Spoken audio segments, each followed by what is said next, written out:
Items are interesting because while making a homebrew item isn't as restrictive as spells, it is more restrictive than homebrew enemies because you don't want to give players an item that makes encounters too easy, but too conditional or awkward that they never use it, or makes other players feel left out just because of how cool it is, or it gives them something special that just evokes jealousy.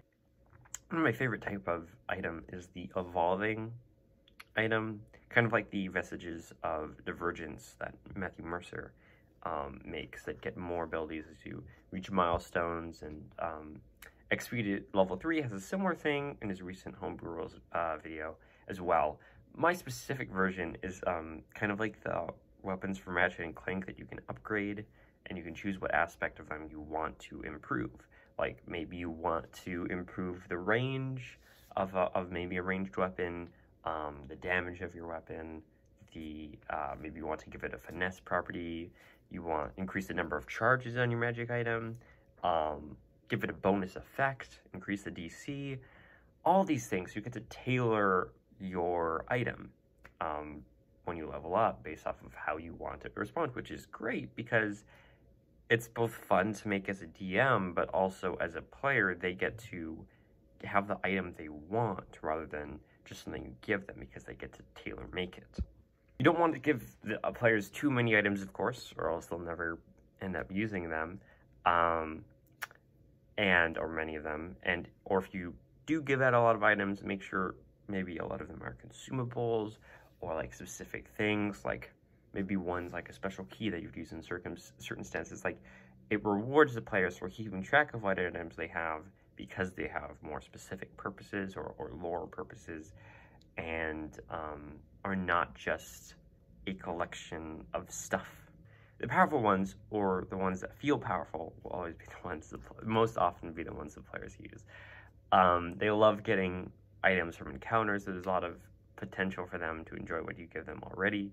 Like I had this one item that allowed the player to summon, it was more of a boon, but it allowed the player to summon a copy of themselves. Whenever they did use it, whenever they used an ability or took damage, their copy, it would be pulling from the same resource, but for that time it would be doubled. So basically, if you were in this sort of resource debt where you'd have to kind of get 2 long rests until you recover, and there was a percentage chance that at the end of 1 minute when that copy was done, they stay and turn evil because there can only be one in the same multiverse, which is fun because it's a huge risk. You can't use it in every encounter, only important ones, because if you use it every time, you'd just be constantly in this deficit, and there'd be a chance of you having a boss fight in an encounter. But it leads to some really fun stuff, and the player really enjoyed it. Again, this is a strong ability, but it has downsides. So it's balanced for what it is, and well, I mean, at least in my games, you know, of course, if your players are maxers, may go crazy. But the point is that you want to find something that evokes the feeling of power, even though it's not maybe powerful in itself, because it's cool to use and fun. It leads to really interesting scenarios. Like, you know, you could just give them a +1 weapon. I mean, and that's great. You know, who doesn't like that? But then, you know, something that it's going to lead to more interesting encounters and like be memorable by your players. Like maybe gloves that, for your monk, that when they punch, it pushes the enemy back, right? It's just this passive effect. So normally when pushing wouldn't be as useful.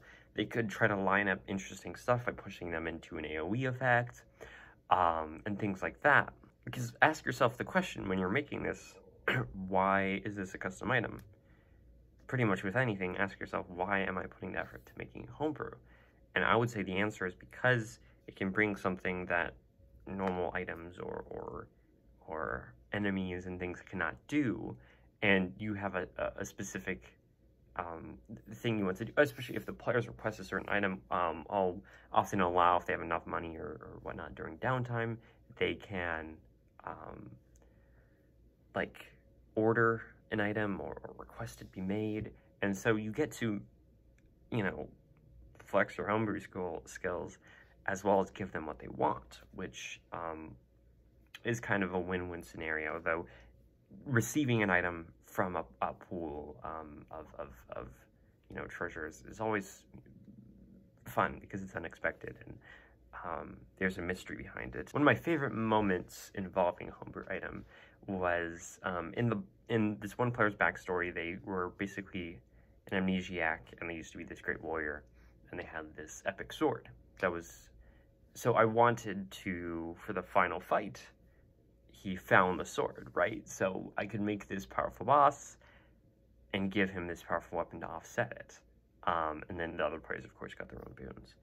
But it's a way for, there's a story element to these items, specifically this one, that allowed the player to have a fulfilling moment where they got to connect their past with their present through an awesome combat using this item. I personally love making homebrew items because of so many things, whether it be, you know, testing out this sort of upgraded features or giving it more significance, or just making the players feel cool and making your counters better because they get to do fun stuff with them. Again, it's never a requirement to do custom items. There are a lot of items out there, or you can just, you know, look up homebrew items, but make sure you know the potential impact of giving out that item. So, as always with homebrew, it can be a lot of fun if you're willing to put in that effort. And this is Sean from Dodeck Dungeon, signing off.